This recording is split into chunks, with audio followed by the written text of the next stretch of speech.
ہمارے ہاں دو طرح کا عقیدہ پایا جاتا ہے۔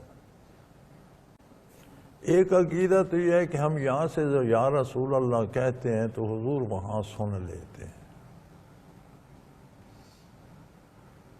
اللہ قادر ہے، اللہ سنوا دے، حضور اللہ کے محبوب اور رحمت اللہ عالمین کائنات کے سردار ہیں، آپ سن لیں، کسی کو کیا اعتراض ہے۔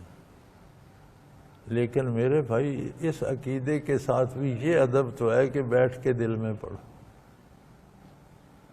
اس میں لاؤڈ سپیکر کی اجازت تو نہیں ہے، شور کی اجازت، بلند آواز سے پکارنے کی اجازت نہیں ہے، خواہ بغیر سپیکر کے۔ دوسروں کا عقیدہ یہ ہے کہ حضور حاضر ناظر ہیں جی، یہی موجود ہیں، ان کے لیے تو اور بھی سختی ہے کہ اگر حضور یہاں موجود ہیں تو آپ سپیکر لگا کر حضور سے مخاطب ہیں تو پھر تو آپ نے حد ہی کر دی۔ ہمارے گاؤں کا ایک نوجوان تھا تو اس نے مجھ سے ایک دن آ کر مسئلہ پوچھا کہ جی ہم یہ جو مسجد میں صلاۃ و سلام سپیکر پہ پڑھتے ہیں یہ کیسا ہے؟ میں نے کہا چھوڑو، مجھے اس الجھن میں ان جو ہے نا اختلافی مسائل ان میں نہیں پڑھتا، لوگ کام کرتے نہیں جھگڑا کرتے رہتے ہیں، میاں اللہ کی عبادت کرو، ان جھگڑوں کو چھوڑو۔ لیکن اگر تم جواب چاہتے ہو تو مجھے پتہ ہے تمہارا گھر مسجد کے ساتھ ہے نا جی، قریب ہے۔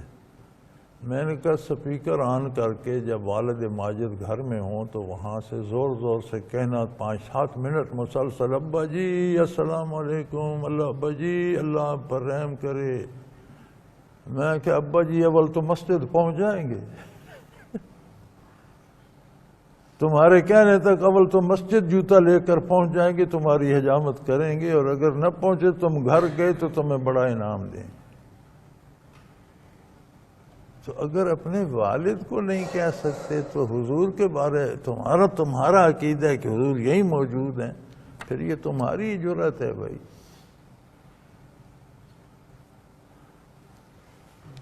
دین دھڑبندیاں نہیں ہے، پارٹیاں نہیں ہے،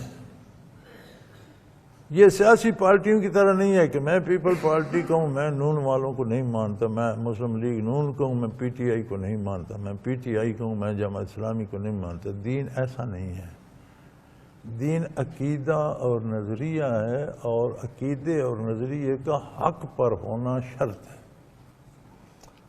سب کو حق ماننا چاہیے، گورا ہے کالا ہے، چھوٹا ہے بڑا ہے، عربی ہے اجمی ہے، پڑھا لکھا ہے ان پڑھ ہے، ہر عاقل بالغ کو حق قبول کرنا چاہیے۔ اس میں دھڑبندیاں اور دیوبندی بریلوی اور اہل حدیث فلانا یہ کوئی ہم نے بنائے ہوئے ہیں، روزگار کمانے والوں نے زیادہ بنائے ہوئے ہیں، چندے جمع کرنے والوں نے بنائے ہوئے ہیں۔ مسلمان سب مسلمان ہیں، اسلام میں فرقہ سرے سے ہے ہی نہیں، فرقے اسلام سے نکل کر بنتے ہیں۔ اسلام میں مسلمان سارے مسلمان، فروعی اور جزوی اختلاف ہوتے ہیں، وہ اسلام کا حسن ہے۔ ایک حکم ہے اللہ کا، اللہ کے رسول کا، اس کے 2-3 پہلو ہیں، اس پہ سب کا اتفاق ہے۔ اب اس کی آگے جو شرع ہے، کوئی ایک طریقے پہ عمل کر لیتا ہے، کوئی دوسرے پہ، کوئی تیسرے پہ، تو اس کے ہر پہلو پہ عمل ہو جاتا ہے۔ جیسے اب آمین کہنا ضروری ہے، سب مانتے ہیں، دیوبندی بریلوی اہل حدیث سارے مانتے ہیں۔ اچھا کچھ بلند آواز سے کہتے ہیں، کچھ خاموشی سے کہتے ہیں، تو یہ 2 پہلو ہیں نا، 2 انداز ہیں۔ آمین کہنے پہ تو سب متفق ہے نا، یہ اصول ہے۔ اب اس کی شرع اور فرع یہ ہے، فروعات یہ ہیں کہ اونچی آواز میں کہی جائے یا دل میں، دونوں طرح ثابت ہے، دونوں طرح کہتے ہیں تو اس کے دونوں پہلوؤں پہ عمل ہو گئے۔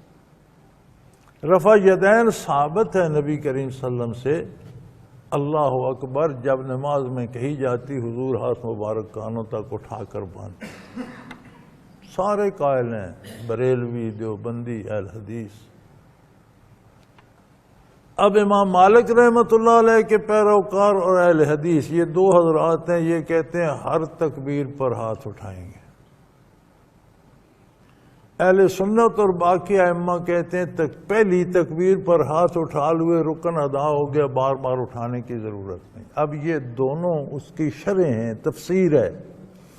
اس کے دو پہلو ہیں، ایک نے ایک پر عمل کر لیا، ایک نے دوسرے پر، تو اختلاف تو نہیں ہے نا۔ اصول تو دونوں اس پہ تو متفق ہیں کہ اللہ اکبر پہ ہاتھ اٹھانے، پھر اختلاف تو نہ رہا۔ یہ کوئی اختلاف نہیں ہے، اسلام کسی ایک بندے کی جاگیر نہیں ہے، یہ کوئی دھڑ بندی نہیں ہے، یہ کوئی طبقاتی تقسیم نہیں ہے، مسلمان سب مسلمان ہیں۔ اور میری گزارش یہ ہے کہ ان گزارشات پہ غور کریں اور اپنے لیے بہترین راستہ انتخاب کریں۔ بارگاہ رسالت کا ادب مقدم ہے۔ نیکیاں ایمان بھی تو نیکی ہے نا، اللہ پر ایمان لانا، اللہ کے نبی پر، آخرت پر، دین پر ایمان لانا بنیاد نیکیوں کی، یہ بھی بہت بڑی نیکی ہے نا۔ فرمایا ساری ضائع ہو جائیں گی، اس کا مطلب ہے ایمان بھی جائے گا۔